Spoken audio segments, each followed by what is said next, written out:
Tirando o crachá de hoje, a gente está recebendo aqui Breno. Seja bem-vindo, Breno, no Tirando o Crachá. Pô, eu que agradeço aí pelo convite, muito feliz de estar aqui nesse projeto, que eu estou acompanhando desde o começo, e gratidão absurda de estar aqui com pessoas que eu gosto muito, que eu gosto de conviver, e trocar uma ideia com vocês, com certeza vai ser maravilhoso. A gente sempre ouve falar Breno da Conexa, Breno do Hub, e afinal, quem é o Breno? Boa pergunta, viu? Depende de onde é que você vai me conhecer. É, e aí, dependendo, né? Como hoje a gente está à frente, acho que esses são os dois principais projetos, assim, né? Que eu tenho me envolvido de uma forma geral. E aí tem pessoas que me conhecem mais pela Conexa e vai ali me chamar, ô, o Breno da Conexa. E outras pessoas que nem sabem da Conexa, conhecem o Hub, conhecem aqui esse projeto tão legal que é o Hub, e aí já fala Breno do Hub. Mas é isso, a gente está aí ainda se achando na vida. E daqui uns dias vem outras coisas pela frente, a gente vai mudando. É muito bom tê-lo aqui conosco, né? E falar do Tirando o Crachá, principalmente na esfera do Hub, né? Onde o projeto está sendo aí, né, nas suas primeiras premissas, já sendo atuados dentro do Hub. E que bacana é trazer um espaço que combina inteligência artificial, né? Que eu digo que é a tecnologia a todo vapor, com o posicionamento da criação. Hoje a gente já traz muito a inteligência artificial dentro do nosso hall do projeto. E que bom que a partir do momento que você coloca espaços para serem realmente viáveis para projetos como esses, que você está fomentando mais ainda o uso da tecnologia. Então, fala um pouquinho do Breno para a tecnologia nessa contribuição. Falar do Breno do Hub, né? É. Então, assim, primeiro que o Hub, ele tem esse contexto de ser um espaço de criatividade, de inovação, de tecnologia, como você mesmo falou. E dentro desse contexto, não tem como não falar de inovação, de um podcast, de conteúdos de educação de uma forma geral, né? Que é um pouco do que a gente faz através desse tipo de conteúdo que vocês criam também. Então, o Hub, ele tem esse propósito, né? De ser um local onde várias pessoas, empresas e a comunidade de uma forma geral usufrui do espaço para primeiro se conectar com outras pessoas. Então aqui é um lugar onde você provavelmente vai conhecer outras pessoas, vai fazer network, às vezes você vai conhecer um sócio, um colega de trabalho, um funcionário, enfim, arranjar uma nova oportunidade.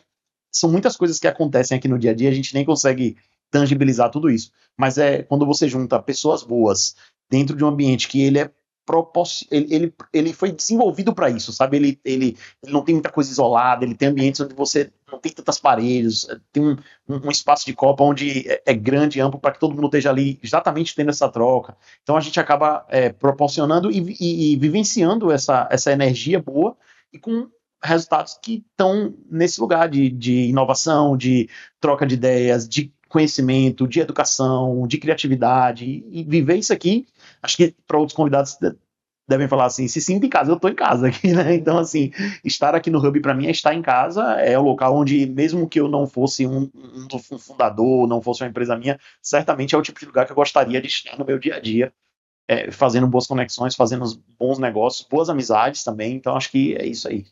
Acho que você é um dos primeiros aqui de feira, ou o primeiro, você pode confirmar?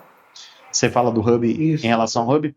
O Hub, assim, é engraçado que, só de maneira bem sucinta, o Hub, antes desse Hub que a gente está aqui hoje existir, a gente tinha um projeto de fazer isso através da prefeitura. Então, a ideia era que o governo, né, que na verdade não só a prefeitura, mas o governo do estado também, mas, enfim, era que o governo desenvolvesse algo no sentido de ter um espaço de inovação. Isso foi um pouco antes da pandemia. E esse projeto ele já estava até, de certa forma, caminhando, assim, e existia essa possibilidade disso acontecer. Só que quando veio a pandemia, e aí é bem óbvio que o governo, tanto a prefeitura, o governo do estado, os governos de uma forma geral, eu diria que até a sociedade de uma forma geral, teve que dedicar muito mais energia e tempo e dinheiro e recurso para outras coisas, né, muito mais importantes. Nesse caso a gente está falando da saúde.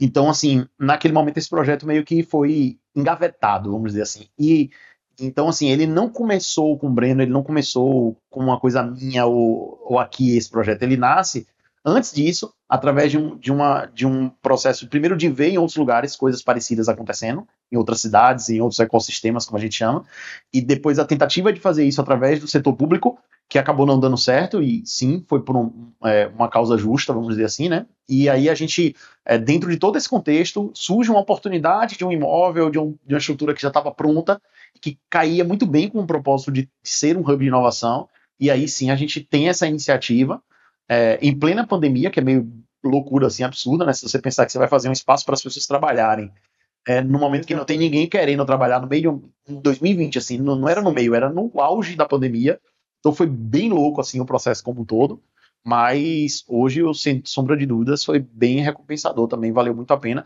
E aí não só Breno, tá? Então tem outras pessoas que, não vou nem tentar citar nomes aqui, mas várias outras pessoas do ecossistema que desde quando a gente estava tentando fazer isso pela prefeitura e que depois vieram com a gente junto aqui desde o primeiro instante também do Hub, como uma instituição não pública, e que estão coladas, participando de tudo, contribuindo, ajudando. Então, são várias pessoas com certeza por trás para que isso aqui aconteça e continue acontecendo. É muito incrível ver isso na nossa cidade, né? Eu sou feirense também, então é muito bacana, porque eu vivencio muito em São Paulo, e lá em São Paulo não tem mais essa questão de comprar imóvel para construir seu próprio negócio, como aqui ainda existe. Lá é realmente essa questão da locação de espaços e de mesas em espaços realmente corporativos. Eu tive agora em março lá no Allianz Parque. E dentro do Allianz Parque já tem um cowork, Sim. né, bem integrado para que várias empresas e várias pessoas se conectem. Então, a feira já está nessa vibe do negócio, do mundo, né, de entender que é preciso conectar pessoas para gerar mais negócios. Tem uma coisa legal, assim, a gente fala que isso, a gente está num lugar chamado economia do compartilhamento. Então a gente já vivencia isso em várias outras coisas do nosso dia a dia, né? Então, pô, se eu quero sair daqui hoje e ir para a escola, eu vou compartilhar um carro, eu vou de Uber, eu estou pegando um item, um bem que eu poderia ter comprado mas não, eu vou optar por usar um compartilhado. Se eu uso, enfim, antigamente a gente comprava filmes, depois a gente começou a ter o compartilhamento, o Netflix também tem um pouco disso. Hoje em dia, até mala de viagem você consegue não mais necessariamente comprar uma para ter, e você, em cidades grandes, consegue, quando precisa, você vai lá e pega e meio que aluga ali naquele período. Então, isso a gente vive uma crescente muito grande já há alguns anos dessa economia do compartilhamento. E ela faz muito sentido, porque se você parar para pensar, um carro, até pouco tempo atrás, né, e ainda existe, né, um cenário atual onde você tem um carro próprio, provavelmente você vai rodar com ele 15, 20 minutos do dia. As outras 23 horas e meia, ele está parado. Então isso não faz o menor sentido, é um desperdício de recurso. Um carro, ele obviamente, ele custa muito caro, ele também tem muita poluição na própria produção dele, enfim, é muito desperdício de uma forma geral. Então, no momento que você tem o modelo da economia compartilhada, a gente está falando de redução de danos ao meio ambiente, a gente está falando de economia de recurso mesmo, e o ambiente de trabalho, como você falou do coworking, ele também está nesse mesmo contexto. Então, imagina hoje quantas empresas têm uma sala de reunião e quantas horas elas usam essa sala de reunião. Se a gente pensar que aquela sala existe por 24 horas vezes 30 dias, e você fala, pô, mas quantas vezes vocês usam essa sala? Aí você vai falar, cara, é um extremo desperdício. E a economia do compartilhamento, ela tá nesse lugar de entender, poxa, tem coisas que estão desperdiçando muito recurso e que faz sentido isso aqui ser de alguma maneira compartilhado. O coworking, ele é isso, ele é um ambiente compartilhado, né, onde a estrutura básica é exatamente você reduzir custo, porque aquela sala não vai ficar tanto tempo ociosa, aquela estrutura não vai ficar tanto tempo ociosa, e acaba gerando benefício para todo mundo. E aí tem esse outro ponto que você trouxe, que hoje, sem sombra de dúvida, e isso para mim é um dos pontos que mais tem valor, é o network. As pessoas às vezes não tangibilizam isso, é fato. Tem gente que passou um tempo aqui no Hub, ou frequentou o Hub durante um ano, e ela não parou ainda para pensar e falou assim, caramba, deixa eu ver o que o Hub me ajudou, assim. E ela começa a pensar, ela fala, pô, meu sócio eu conheci lá, porra, se eu pegar aqui meus 10 clientes que eu tenho, 8 vieram através de alguém que eu conheci lá que me trouxe esse cliente. E a gente, na verdade, no dia a dia, ninguém tem muito tempo para parar, mas quando você para pensar o quão não só um hub, mas o network, ele tem uma relevância enorme na nossa jornada profissional, na nossa jornada empreendedora, de maneira geral, é absurdo, assim, é muito grande, e o hub, ele tá nesse contexto. E aí você falou de uma coisa legal, que é trazer esse contexto de coworking, né? O segmento de coworking é exatamente isso, é esse compartilhamento, que é onde a gente também atua com uma Conexa.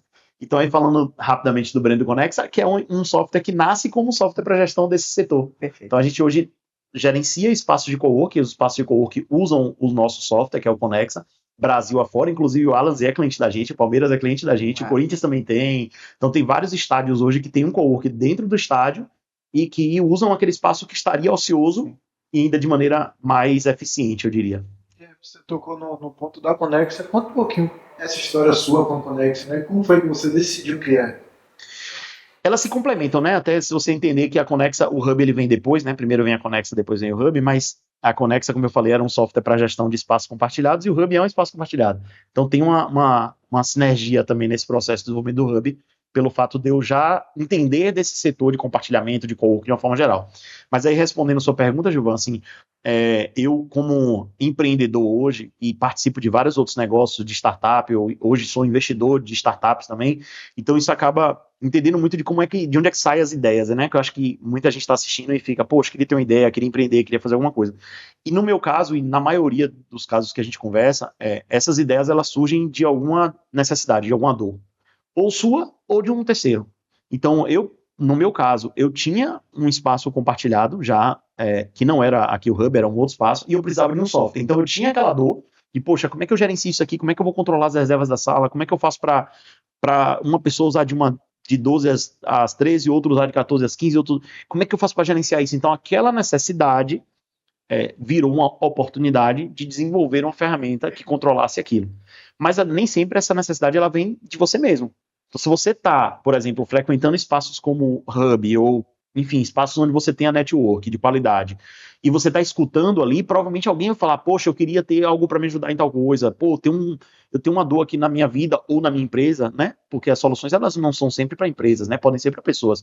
Então, uma pessoa fala, poxa, eu adoraria que tivesse uma forma melhor de eu controlar minhas finanças, porque, poxa, esse negócio de ficar tendo que cadastrar tudo no aplicativo, eu não consigo.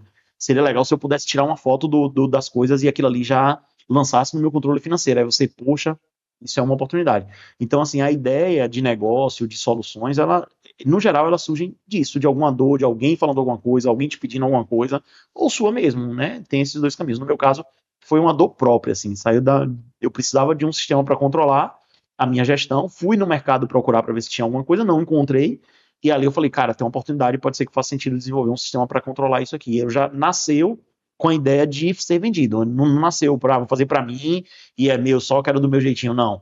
Eu não fazia para mim, eu fazia já desde o primeiro dia, pensando, conversando com outros potenciais clientes, né, outros que estavam ali, inclusive, me ajudando nesse pontapé inicial, para escutar o que todo mundo queria e fazer uma coisa para todo mundo, não necessariamente exatamente o que eu queria. Então ele já nasceu com essa ideia de vender para outras empresas, né? E aí a gente veio surfando essa onda do setor de coworking, assim, ao longo desses anos, né? A gente está falando aí de quase 10 anos atrás. Então a gente veio surfando todo esse crescimento do setor da economia compartilhada, mais precisamente ali do setor de coworking, né, ao longo desses anos, e onde a gente alcançou, acho que já em 2019 a gente já era líder nacional. Hoje 8 de cada 10 coworks do Brasil usam nossa plataforma, que foi desenvolvida aqui em Feira, que foi concebida pela Conexa, com pessoas daqui de Feira, com estudantes, alunos, estagiários, profissionais, 95% todos eles aqui de Feira. Então a gente tem muito orgulho de estar contribuindo dessa forma com a formação de pessoas, com o desenvolvimento dos negócios empreendedores de uma forma geral, com a questão da economia também, né? Porque a gente está vendendo para fora, esse dinheiro vem para cá. Então, tudo isso tem um impacto muito grande. A gente tem muito orgulho disso que a gente está construindo, disso que a gente está fazendo. E por isso que também a gente fala muito, assim. Às vezes as pessoas estão de fora, ficam, tá querendo se aparecer, falando, cara, eu não vou vender para a maioria das pessoas que estão aqui me escutando. Ninguém aqui, pouca gente aqui tem potencial para ser cliente da gente, ou talvez ninguém. Não é isso que está em jogo. O que está em jogo é, se eu puder, tiver 99 pessoas aqui dizendo, ele tá querendo se achar, mas uma pessoa escutar e falar, porra, isso me motivou. Eu tô satisfeito. Então, assim, contar a história da gente com o intuito de incentivar outras pessoas e dizer, poxa, tem caminhos, tem oportunidades, tem negócios que podem ser desenvolvidos e que tem um futuro promissor. E é isso, a mensagem que eu gosto de deixar sempre é essa. Perfeito. E como é que começou sua carreira? Fala aí um pouco do início da sua vida, dos bastidores mesmo, que é isso que a gente faz no Tirando Crachá. Engraçada essa história, assim. Eu acho que, apesar, minha família não é uma família, assim, meus pais, principalmente, eles não são empreendedores natos, eles não são. Até o meu pai trabalhou por boa parte da vida na indústria, minha mãe foi bancária e tal, então eles não são empreendedores. Mas, por um período, meu pai teve uma loja de material de construção aqui em Feira. Eu sou de Salvador, mas vim morar em Feira com 12 anos, então hoje eu sou feirense, né? Uhum. E meu pai teve uma loja de material de construção. Mesmo não sendo, ele não sendo aquele empreendedor, como eu falei, né? Mas acabou por necessidade, oportunidade, a gente acabou tendo um período ali. E foi ali onde eu acho que eu comecei a me formar como empreendedor, porque era exatamente quando a gente veio para a feira, foi para isso, né? Então eu tinha uns 12 anos, 11, 12 anos, então, bem início da adolescência ali, né? E naquele período todo foi onde eu comecei a ter o primeiro contato com o empreendedorismo de uma forma geral. Da melhor maneira possível? Provavelmente não, é um negócio que não foi um negócio de sucesso, pagava as contas, mas era aquela coisa muito apertada. Mas assim, a gente aprende com os erros também. Então aquilo para mim foi minha primeira visão. Então assim, desde esse momento, 11, 12 anos, eu já tive esse contato com o empreendedorismo de uma forma geral, tá? Eu não sei nem se eu diria empreendedorismo, mas assim, com a gestão de empresas de uma forma geral. E eu tive muitas iniciativas já a partir daí, sempre focadas em empreendedorismo. Então assim, desde criança, já nessa época eu já tentava vender coisas, eu já tinha essas atitudes, assim, né, relacionadas a desenvolver alguma coisa, assim, eu criava peixe para vender, enfim, sempre estava me movendo por negócios, assim, eu também já trabalhei na iniciativa privada, já fui funcionário concursado 2 vezes, mas foi ótimo para eu saber que não servia para mim aquilo, então, assim, não era o meu negócio, eu não estava feliz ali, então todos os dois foram bem rápidos, assim, eu não fazia sentido para meu modo, né, para o que eu gostava de fazer, e aí eu formei na área de desenvolvimento de sistemas, eu sempre fui da área de tecnologia, então desde o começo eu tive um privilégio de ter acesso ao computador muito cedo. Apesar de minha família não ter uma capacidade financeira muito elevada, a indústria que meu pai trabalhava tinha um sistema de duas coisas que aconteceram. Uma foi um tio meu que pegou um computador usado da empresa dele e deu para mim e meu irmão. Eu tenho um irmão quase da mesma idade, então a gente começou a ter acesso ali.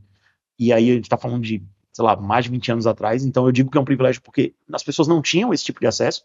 Então você imagina que eu tive acesso a computador e internet naquela época, provavelmente eu era 1% da população. Então, assim, às vezes quem está de fora fala, porque o Breno é um cara não sei o que lá, fez isso, fez aquilo, mas eu sei dos privilégios que eu tive de ter tido acesso, e eu sei que a maioria das pessoas até hoje, muita gente não tem acesso, sequer a computador e internet.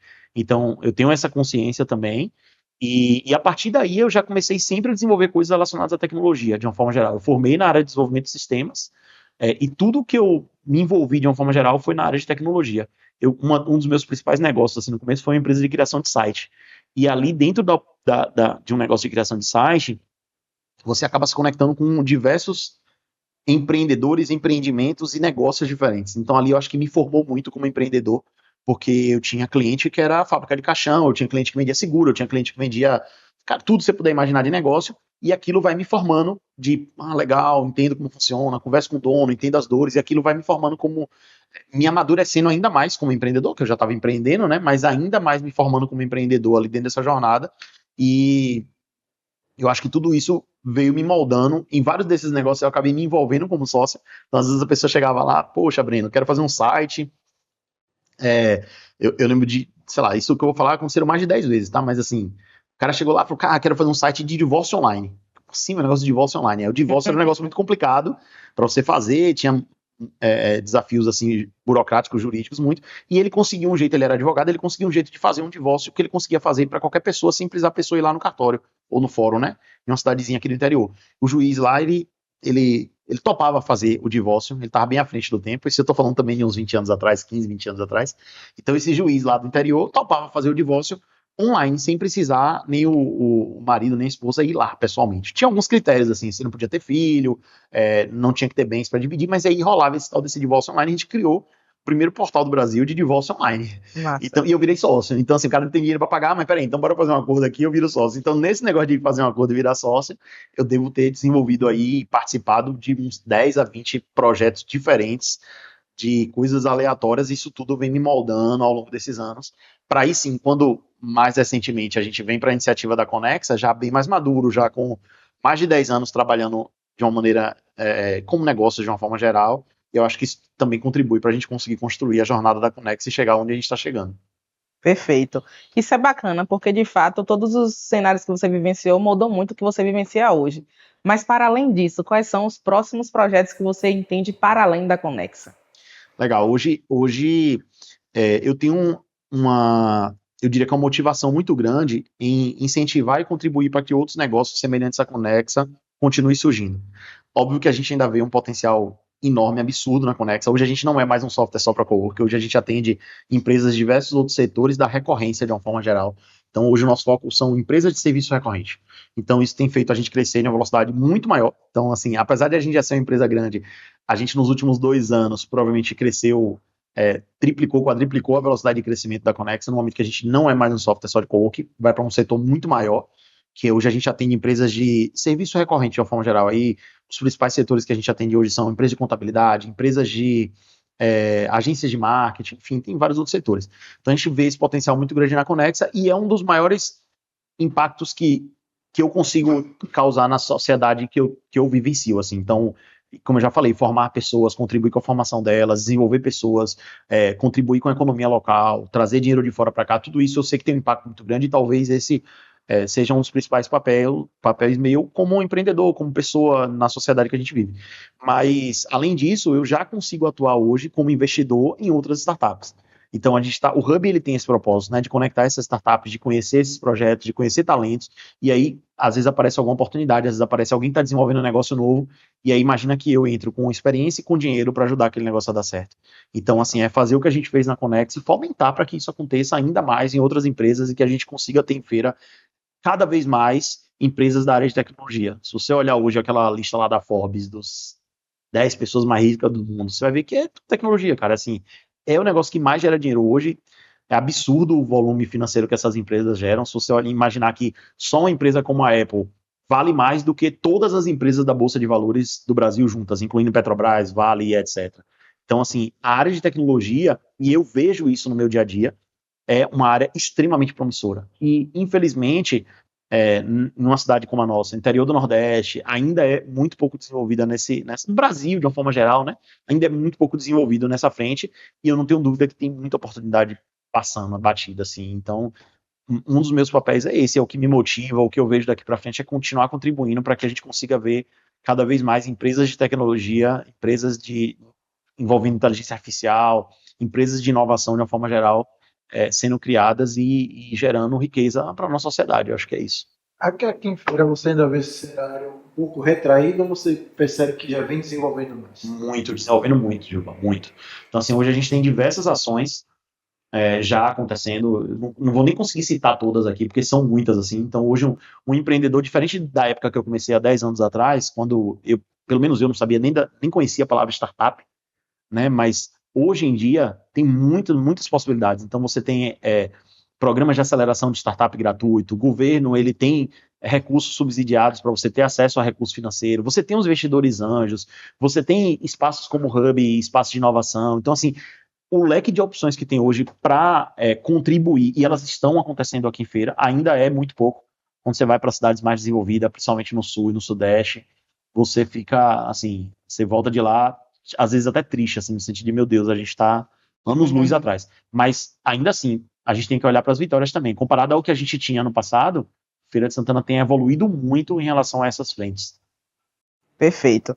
E quando você traz essa questão da Conexa hoje, agregar também a questão de serviços recorrentes, quais seriam esses serviços para que quem está assistindo ali do outro lado possa também saber como é que inclui a Conexa no dia a dia? Legal. A Conexa é um software, então a gente é uma empresa de software, a gente desenvolveu um software de gestão financeira. E o que o software faz? O que o Conexa faz? Ele faz toda aquela parte de emissão de nota, boleto, cobrança, a recorrência das cobranças dos clientes, assim como toda a gestão financeira de contas a receber e de contas a pagar também. Então, controle de despesas, centro de custo, plano de contas, enfim, são vários nomes técnicos aqui, mas a gente está falando de gestão financeira. Qual que é o diferencial do Conexa? É que a maioria dos softwares que a gente tem no mercado hoje são muito generalistas, eles atendem indústria, comércio, serviço, padaria, enfim, farmácia e meio de setor. O Conexa ele é muito especializado em empresas de serviço recorrente. E isso é um diferencial enorme em relação à funcionalidade, em relação a recurso mesmo. Então a gente tira muito cliente de softwares bem conhecidos assim no Brasil afora, não que eles não sejam softwares excelentes, não é isso, mas em determinado setor, onde a gente é muito mais nichado, muito mais especialista, num produto que tem 10 anos sendo desenvolvido, a gente acaba tendo uma entrega de valor ali muito grande. Então hoje a Conexa tem, por exemplo, a gente tem clientes em todos os estados do Brasil, tá? Então, mesmo não falando de cowork, a gente está falando hoje a gente tem mais de 2.000 clientes, só de contabilidade são quase 500 contabilidades, e de um produto que a gente começou a vender ontem, assim, tem pouquíssimo tempo. Então, é uma oportunidade muito grande também da gente continuar crescendo e desenvolvendo de uma forma geral como negócio, e para muitas pessoas, de fato, a Conexa pode ajudar. Então, para quem tem esse tipo de negócio que, em geral, cobra mensalidade, é uma empresa de serviço e cobra mensalidade, anuidade, ou trimestralidade, enfim, seja qual for a recorrência, talvez o Conexa seja uma solução ali que possa agregar e ajudar a automatizar os processos financeiros da tua operação. Perfeito, eu acho isso fantástico, porque a maior parte dos empresários, eles precisam vender. E se eles estiverem preocupados em burocracias operacionais, ele vai perder o dinheiro. O dinheiro vai ficar na mesa. Então, saber que a Conexa hoje contribui de uma forma muito decisiva para que o empresário foque em ganhar dinheiro lá fora. Saia do operacional, né? Enquanto o operacional está rodando de uma maneira automatizada, um dashboard aparecendo ali na tela do celular, perfeito. É perfeito. É isso aí mesmo, falou tudo. Esse é o propósito da gente, é transformar financeiros de operacionais em estratégicos. Então, ele para de fazer coisas manuais, o sistema faz tudo automático, desde emissão de boleto, nota, cobrança, se não pagou, mandar uma mensagem no WhatsApp, fica cobrando ali o cliente, ele faz tudo automático e torna o financeiro das empresas estratégico através de relatórios. Então, os relatórios que a gente entrega hoje são relatórios específicos de empresas de recorrência. Então, por exemplo, os softwares genéricos que a gente chama, você não sabe nem quanto é que você tem de receita recorrente fixa. Não tem essa informação no software. O Conexer é um software voltado para empresas de recorrência. Perfeito. A gente está chegando ao final, mas tem algum conselho, alguma dica para quem está nos assistindo, principalmente para essa galera jovem, né, que está começando na tecnologia? Você tem alguma coisa que você quer deixar para essa turma? Não, a primeira coisa, acho que, Gilvão, é falar do tamanho da oportunidade, assim. Eu tenho já alguns anos, né, empreendendo e eu vivenciei na minha jornada várias grandes oportunidades. Se a gente for parar para analisar, eu vivenciei praticamente o surgimento da internet, o surgimento do smartphone, né, como a gente tem hoje Android, iPhone, etc. Então, eu vivenciei coisas que quando eu olho para trás eu falo, meu Deus, quantas oportunidades eu deixei. Imagina que eu tivesse a cabeça que eu tenho hoje, entendendo, cara, tá surgindo um negócio aí chamado smartphone, e iPhone e Android que todo mundo vai ter, e o que dá para desenvolver de aplicativo em cima disso que vai gerar negócio? Imagina aí o tanto de coisa que não poderia ter surgido, né? Hoje eu tô olhando para trás e dizendo, cara, eu passei por isso e eu diria que provavelmente eu não aproveitei a maioria dessas oportunidades, né? A Conexa é um caso legal, mas tem muitos casos muito mais legais em termos dentro desse mundo de internet e aplicativo de uma forma geral. E aí o que eu digo hoje é, cara, a gente está vivendo uma nova jornada, que é a inteligência artificial. Para mim ela é tão grande, se não maior, do que todas essas mudanças que a gente vivenciou recentes em termos de tecnologia, e que está gerando um mar enorme de oportunidade, assim. Então, para a galera mais jovem, que está chegando agora, que está com a mente fresca, empolgado para empreender, olha muito para isso, porque vocês vão olhar daqui a 20 anos para trás e vai dizer, poxa, eu era jovem naquela época, eu tinha idade, estava no auge da minha vontade de trabalhar, de fazer alguma coisa, sei lá, às vezes não preciso de dinheiro, moro com meus pais, tenho tempo, tenho tudo, e eu não aproveitei aquela oportunidade. Muitos de vocês, mesmo escutando eu falando aqui hoje, daqui a 20 anos vai olhar para trás e dizer, rapaz, eu tava ali no olho do furacão, olha, eu tava na época que o IA surgiu, e eu tava ali, eu era jovem, eu tinha potencial e eu não fiz nada. Então, assim, eu acho que isso é uma mensagem que eu deixo, assim, olhem muito para as oportunidades, não só de IA, acho que IA é a principal, mas, assim, a área de tecnologia, de uma forma geral, é muito oportuna para a gente se realizar profissionalmente de uma forma geral, inclusive não só empreendendo, né, mas também trabalhando, atuando em empresas de tecnologia, a gente tem visto aí muitas oportunidades. Show de bola. Eu sou muito fã da inteligência artificial, né? A gente inaugurou segunda-feira lá no nosso escritório de contabilidade, né? Uma incubadora de IA, onde a gente tem mais de 10 jovens na área de tecnologia que vai fomentar aplicativos sustentáveis para o mundo da contabilidade. Muito, muito Então, legal. assim, a gente teve toda essa imersão, né, com Isaías Petrelli, que é hoje o dono da Blue, e que conseguiu automatizar todo o plano de saúde da Blue pela inteligência artificial. E aí a gente veio trazendo toda essa conjuntura e aí lançamos essa incubadora. E o meu objetivo dela, enquanto incubadora, é trazer uma maior qualidade de vida para os colaboradores da contabilidade, porque a gente entende que o governo impõe muitas obrigações. E quando a gente entende que a gente traz qualidade de vida para o meio de trabalho, eles conseguem ser contadores nas tomadas de decisões, que é o mais importante. Mais estratégicos, Que é né? o mais estratégico. Então, dizer que, sem dúvida, seu conselho foi fundamental e a pessoa que seguir esse viés aí vai longe mesmo, não temos dúvida. Temos provas já aqui. Daqui uns dias quero ouvir o final dessa história aí. Não tem final, né? Não tem final. Muito obrigada pela sua presença. Para a gente foi uma honra receber você aqui e esperamos mais vezes. Eu que agradeço, gente. Sucesso absoluto aí para vocês. Que vocês possam continuar fazendo esse trabalho de levar conhecimento, fomentar aí o desenvolvimento da nossa cidade. Isso é maravilhoso. Parabéns por tudo. Claro, eu tiro o crachá para ele e você. Eu também tiro, hein? Eita. Obrigado, gente. Galera, o Tirando o Crachá tá ficando por aqui. A gente tem um encontro marcado na próxima semana. Valeu!